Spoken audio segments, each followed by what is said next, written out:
Leviticus chapter 10. Nadab and Abihu.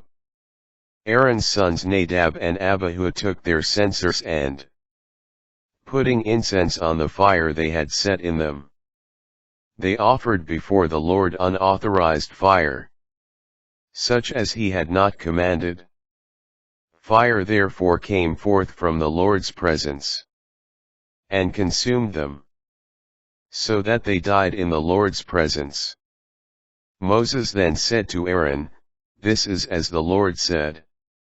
Through those near to me I will be sanctified. In the sight of all the people I will obtain glory." But Aaron said nothing. Then Moses summoned Misal and Elzaphan, the sons of Aaron's uncle Uzziel, with the order, "Come, carry your kinsmen from before the sanctuary to a place outside the camp." So they drew near and carried them, by means of their tunics outside the camp, as Moses had commanded. Conduct of the priests.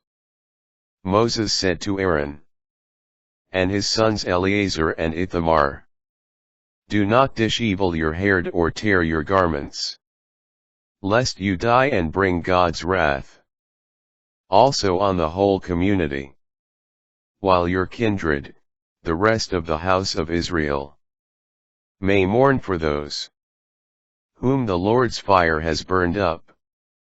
You shall not go beyond the entrance of the tent of meeting, else you shall die.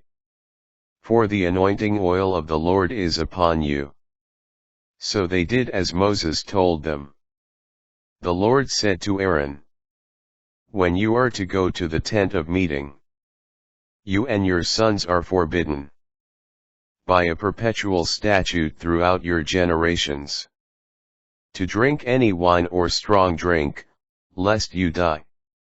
You must be able to distinguish between what is sacred and what is profane, and between what is clean and what is unclean. And you must be able to teach the Israelites all the statutes that the Lord has given them through Moses." The eating of the priestly portions. Moses said to Aaron and his surviving sons, Eleazar and Ithamar, "Take the grain offering left over from the oblations to the Lord, and eat it beside the altar in the form of unleavened cakes. Since it is most holy, you must eat it in a sacred place, because it is your and your sons' due from the oblations to the Lord. Such is the command I have received. The brisket of the elevated offering, and the leg of the contribution, however, you and your sons and daughters may eat in a clean place, for these have been assigned to you, and your children as your due, from the communion sacrifices of the Israelites. The leg of the contribution and the brisket of the elevated offering shall be brought in, with the oblations of fat to be raised, as an elevated offering before the Lord.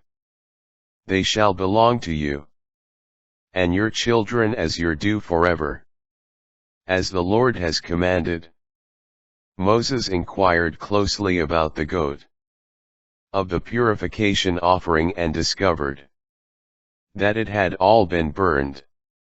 So he was angry with the surviving sons of Aaron, Eleazar and Ithamar, and said, "Why did you not eat the purification offering in the sacred place, since it is most holy? It has been given to you that you might remove the guilt of the community and make atonement for them before the Lord. Since its blood was not brought inside the sanctuary, you should certainly have eaten the offering in the sanctuary, as I was commanded." Aaron answered Moses, "Even though they presented their purification offering and burnt offering before the Lord today, still this misfortune has befallen me. Had I then eaten of the purification offering today? Would it have been pleasing to the Lord? On hearing this, Moses was satisfied.